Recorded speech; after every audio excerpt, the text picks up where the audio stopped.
Everyone, बहुत सारे लोगों ने कमेंट किया था कि बता दीजिए सीटेट के लिए कि कौन सा प्रैक्टिस सेट करना है, ऑनलाइन करना है, ऑफलाइन करना है या फिर कोई और जगह से करना है। तो मैं बता देती हूँ कि मैंने सीटेट में प्रैक्टिस सेट ऑफलाइन किया था और मेरी फ्रेंड थी, हम दोनों साथ में तैयारी करते थे। तो वो ऑनलाइन करती थी, वो टेक्स्ट बुक से करती थी और मैं यूथ पब्लिकेशन की बुक से करती थी। दोनों का सेम आया है, तो नंबर सेम आए हैं लगभग। तो ये आपका इंटरेस्ट होना चाहिए कि ऑनलाइन करना है कि ऑफलाइन। तो मैं रिकमेंड करूंगी ऑफलाइन, क्योंकि मैंने ऑफलाइन किया था और इस बार एग्जाम भी जो होते हैं वो ऑफलाइन हो रहे हैं, तो इसलिए ऑफलाइन। ठीक है, कैसे करना है, कौन सा पब्लिकेशन से करना है, तो मैं यूथ पब्लिकेशन की बुक से की थी प्रैक्टिस सेट। जो भी प्रीवियस ईयर क्वेश्चन थे और जो भी प्रैक्टिस सेट था वो मैं यूथ पब्लिकेशन की बुक से की थी। तो ऐसी मोटी सी बुक थी। ये तो मेरी हिंदी की है, बट ऐसी सीटेट की आती है। तो मैं सीटेट की जो बुक है ना, उसका फोटो मैंने टेलीग्राम ग्रुप में डाला हुआ है, तो आप वहां से देख सकते हैं। और ये देखिए, ऐसी मोटी सी बुक थी, इससे मैं प्रैक्टिस सेट करती थी। और कैसे करती थी ये बताती हूँ अब। जैसे देखिए, जब मैं प्रिपरेशन स्टार्ट करी थी तो मैं सारे सब्जेक्ट जैसे हिंदी, ईवीएस और सीडीपी, मैथ्स और संस्कृत सबका इकट्ठे नहीं करती थी। पहले मैं हिंदी से स्टार्ट करती थी। तो 4-5 मैंने हिंदी के पहले प्रैक्टिस सेट किए थे। देखिए मैं बताती हूँ, अगर आप स्टार्ट कर रहे हो तो पहले चेक करो, पहले एक्यूरेसी पे काम करो कि आपके मार्क्स कितने आ रहे हैं। फिर इसके बाद सारे सब्जेक्ट का इकट्ठे करना। मेरा मतलब है, पहले मैं 30 नंबर करती थी। आज मेरा हिंदी का टाइम था पढ़ने का, मैंने टाइम डिवाइड किया था डे वाइज। अगर मेरा आज हिंदी का टर्म है तो मैं हिंदी पढ़ती थी पूरे दिन और शाम को हिंदी का टेस्ट लगाती थी। जैसे मैंने यहाँ पे दिख रहा होगा, 1 से लेके 10, फिर 11 से लेके 20, फिर 21 से लेके 30, ऐसा ऐसा लिख लिया। इसमें 30 क्वेश्चन होते हैं हिंदी के, तो 30 लिख लिया। अब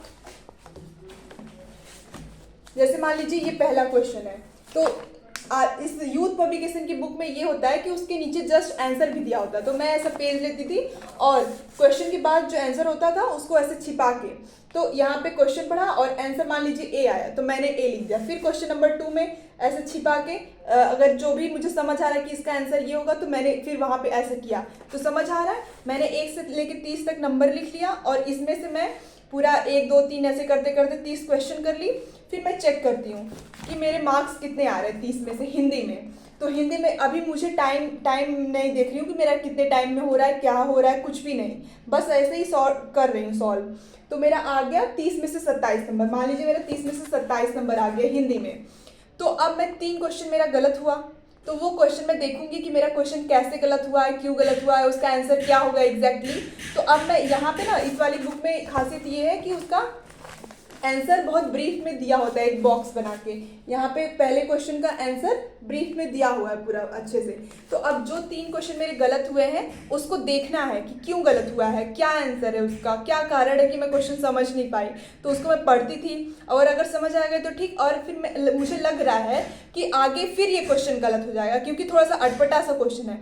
तो मैं अपना जो नोट्स होता था प्रैक्टिस वाला, हिंदी का जो नोट्स बनाई हूँ उस पर मैं नोट कर लेती थी। ऐसे करते करते मेरा प्रैक्टिस सेट का एक नोट्स बन जाता था। ठीक है, हो गया। अब ऐसे मैंने हिंदी के 4-5 सेट लगाए। मैंने चेक किया कि मेरे मार्क्स कितने आ रहे हैं ओवरऑल। 30 में से 25 आ रहे हैं, 24 आ रहे हैं, मतलब 20 प्लस आ रहे हैं। ठीक है, ऐसे करके फिर ऐसे ही मैं सीडीपी का करूँगी अलग अलग 4 से 5 प्रैक्टिस सेट। फिर संस्कृत का करूँगी, सीडीपी का करूँगी, ईवीएस का करूँगी, मैथ्स का करूँगी 4-5। ठीक है, फिर इसके बाद मैं क्या करूँगी, जब मेरा टाइम अब एग्ज़ाम का आने वाला होगा उससे कुछ दिन पहले मैं पूरे ऐसे 150 क्वेश्चन लिखूंगी। 1 2 3 4 5 6 ऐसे करके मैं 150 तक नंबरिंग लिख लूँगी। एक कॉपी पे लिख लिया। अब मैं टाइमर सेट करूँगी और पूरे 150 के 150 question Hindi, CDP, Sanskrit, EVS, maths सब एक साथ सॉल्व करूँगी और टाइम देखूँगी कि कितने टाइम में मेरा हो पा रहा है, क्या जितना टाइम है उतने में हो पा रहा है कि नहीं। फिर सॉल्व करूँगी, फिर इसमें चेक करूँगी कि 150 में से मेरा कितना नंबर आया, 90 आया, 85 आया, 95 आया, 100 आया, कितना नंबर आ रहा है। तो फिर मैं चेक करूँगी कि मेरे मार्क्स कितने हो रहे हैं। अगर नहीं आ रहे तो फिर से मैं नोट्स रिवाइज करूँगी, सारे प्रैक्टिस सेट फिर से देखूंगी कि कौन कौन सा क्वेश्चन गलत हो रहा है, किस सब्जेक्ट में मुझे ज़्यादा काम करने की ज़रूरत है, क्या संस्कृत में मेरे नंबर कम आ जा रहे हैं, मैथ्स में कम आ रहा है। तो फिर से मैं उसको ज़्यादा नोट्स उसका पढ़ूंगी, ठीक है। और अब टाइम मैनेजमेंट की बात, पहले मैं देखूंगी अगर मेरा टाइमली हो जाए तो ठीक है, नहीं हो पा रहा तो फिर मैं स्पीड बढ़ाऊंगी। जो पैसेज है उसमें मैं अटकूंगी, तो पैसेज को पढ़ने के रीडिंग हैबिट्स अच्छी करूंगी, जिससे कि मेरे पैसेज जल्दी हो जाए, क्योंकि उसी में टाइम कंज्यूम होता है ज़्यादा। तो आई होप आप लोग को समझ आया होगा कि कैसे करना है, सॉल्व कैसे करना है, और किस पब्लिकेशन की बुक से करना है, और कहाँ से करना है। कई लोगों ने ये कमेंट किया था कि कौन सी बुक से करनी है, कौन सा प्रैक्टिस सेट्स लगाना है सीटेट के लिए। तो देखिए, अगर यूथ पब्लिकेशन की आप बुक कर लेते हैं, अच्छे से कर लेते हैं, जो क्वेश्चन गलत होता है उसको पढ़ लेते हैं, रीड कर लेते हैं, नोट्स कर लेते हैं, बार बार उसको मल्टीपल टाइम रिवाइज करते हैं, तो आपका हो जाएगा, ये गारंटी है।